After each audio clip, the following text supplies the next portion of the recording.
Hi again. Today, Carey and I are answering the question, how do you level up in growing your career? And we've asked our friend, Rebecca Callahan, who is the founder of Summer Day and the creator of Inner Circle Peer Review Board for mid-level professionals, to join us to talk about this. Hi, Rebecca. Hi, Danielle. Hi, Carey. Nice to be here. Thanks for inviting me. Great to Nice have to see you. you.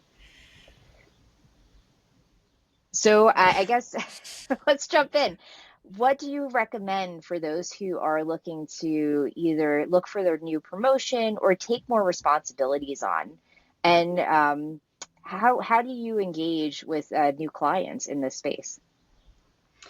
Yeah, so a little bit of background. I am a certified career and leadership coach. So I work with a lot of early and mid career individuals on exactly this. How do you level up your career? How do you show up? How do you transition from being an individual contributor and actually doing the work to managing a team and succeeding in that management? So there's a lot of different levers and a lot of different tools and things that I work with my clients, but probably the three main ones I talk about a lot are advocating for yourself, delegating, and time management or prioritization. And those are kind of three things that, in my experience, have really helped, in particular, newer managers kind of set themselves up and their teams up for success.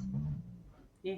I think that the advocating for yourself is a really important skill that a lot of marketing ops professionals need help with because it's so easy for us to get kind of stuck in the project, to get stuck in what we're planning or we need to do or managing the tech. So, like, when you look at people across, it probably doesn't even matter where you are in your career.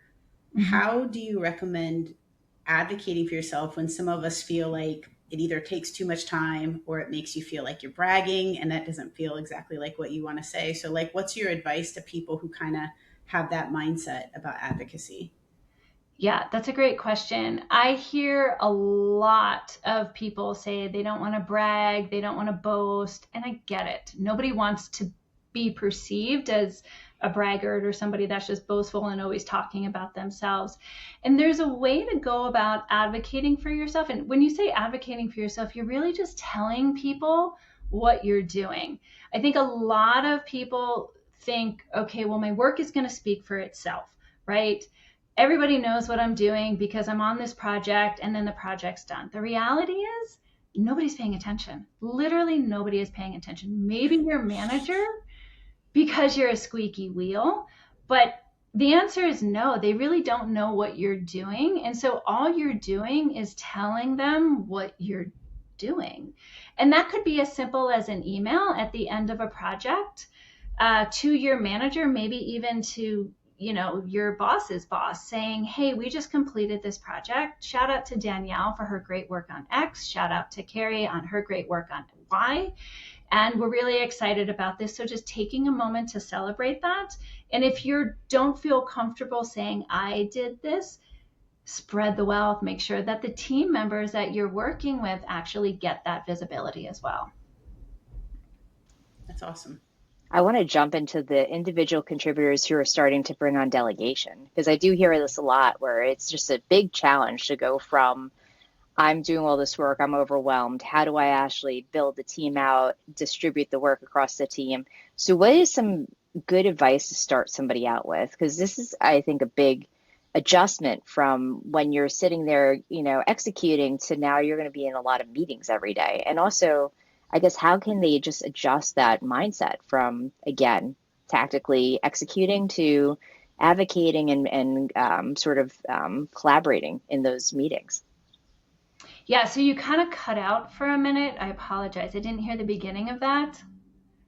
Oh, so I was asking to tap into the delegation. So a lot of people I've been talking to who are making that jump from individual contributor into that management role and that challenge of like, how do you actually start that? And if they don't have leaders who are guiding them through that, it feels very lonely when you're out there and you're like, I'm so overwhelmed. I have so much work. I need somebody to help me. I don't even know where to start with this. And also they don't know then how like their management style is, right? Because they haven't had that opportunity. So like, how do I go about this? How do I make sure that I'm not taking on even double the work because now I have to oversee this person as in addition to what I'm doing, in addition to all the meetings I'm in. So I guess, how do you help them with that transition? Because it is a transition going from hands-on keyboard to now this more advocate sort of delegation and sort of, again, selling your team and your projects to others. Yeah, it is a really hard transition. If you're used to doing, then being in meetings all day, as you were mentioning, or talking to your team and supporting them doing the work can feel like you're not actually producing anything or creating value. And the reality is that you are. Your role is no longer the doer. Your role is making sure that the doers have what they need so they can do the things. Your role is to plan and to strategize and to support as opposed to the actual doing. So, I think that being able to delegate to a team or to bring somebody, first of all, training your team is of the utmost importance. And you're absolutely right, especially if somebody is transitioning from an IC to a manager and they all of a sudden have to train somebody up. It's an enormous amount of work. But putting in that effort up front is going to pay off in dividends later on down the road, because your new employee that's coming up to speed, it's going to be double work in the short term. It will.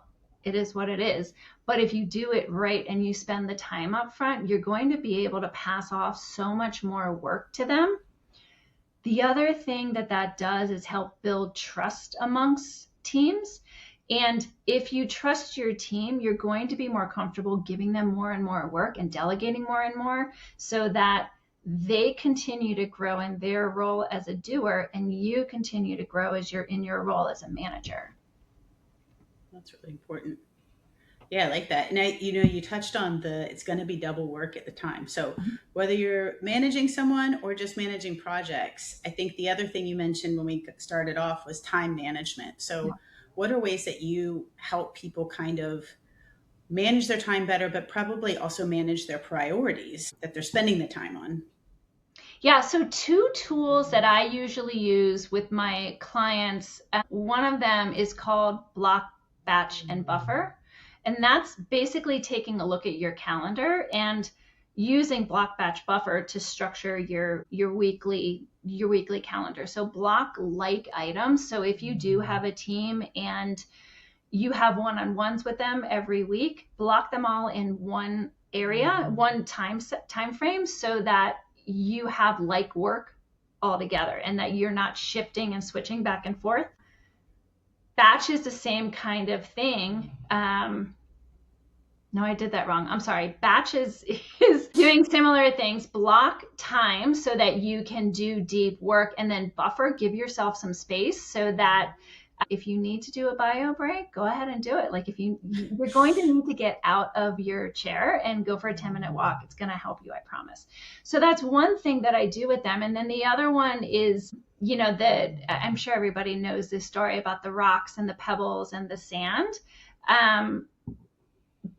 Being that there's only so much space in your container, and if you fill it all up with sand before you start putting in the big rocks, you're not going to have any space for those. But if you put your big rocks in first and then you pour in the pebbles and then you pour in the sand, you're going to be able to have more capacity to do all of those things.